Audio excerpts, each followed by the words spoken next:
Hello guys, C899 here and welcome to the guide, the idiot's guide to NRL Fantasy. Basically, this is just me showing my fantasy team for 2022. I've never done fantasy before, so this is probably going to end up being very, very shit. So, with that bearing in mind, here is my team for NRL Fantasy this year. Starting off at the hooker position, we have Damien Cook. I feel like it's a pretty simple choice. He's easily, arguably the best hooker in the game at the moment.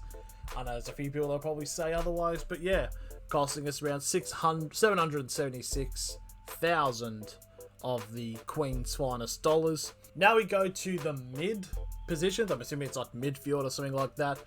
We have gone with some three big boys. We've got Tino Fa'asuamaleaui, Mark Nichols, and Jacob Saifiti. Now, people may be asking, you got Jacob, but why didn't you get Daniel? Basically, Daniel's a lot more expensive, and Jacob probably does just as much as him. You got Mark Nichols, arguably probably one of the most underrated forwards in the game. I know, just been announced that he's going to go to the Dolphins next year, so very interesting. And then you've got Tino Fa'asuamaleaui. 583k, making him the most expensive mid I have in the team.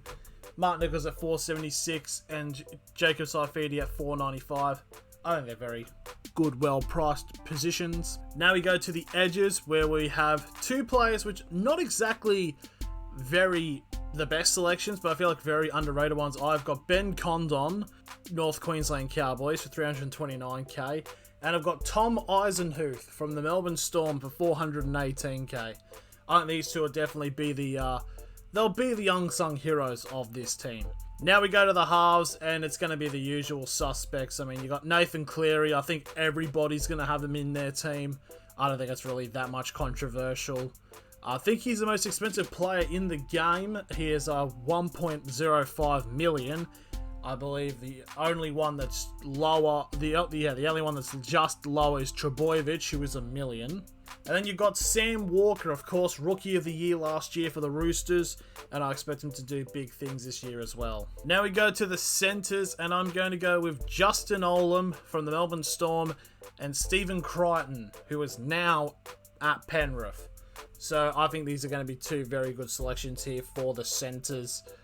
Justin Olam, an absolute unit, definitely deserved Centre of the Year last season.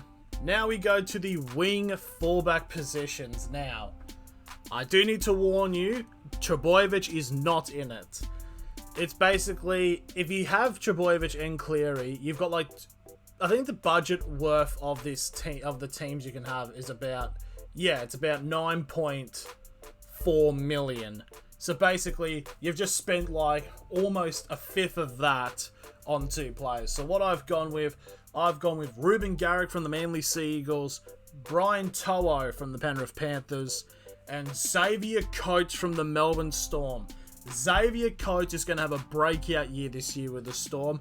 You can definitely hold me to that prediction. Now we're going to look into our interchange, and we've got Lachlan Lamb from the Sydney Roosters, Ben Taff from the Rabbitohs, Ray Stone from the Parramatta Eels, and Charlie Staines from the Panthers. I think these are all very good substitute players that can definitely come in if need be. And my final players, the emergency players, we've got Lasoni from the Titans, Simpkins and Key from the Tigers, and Granville from the Cowboys. Granville, I think, is definitely going to be a great impact player when he does need to be brought in. But yeah, so that is my fantasy team for 2022.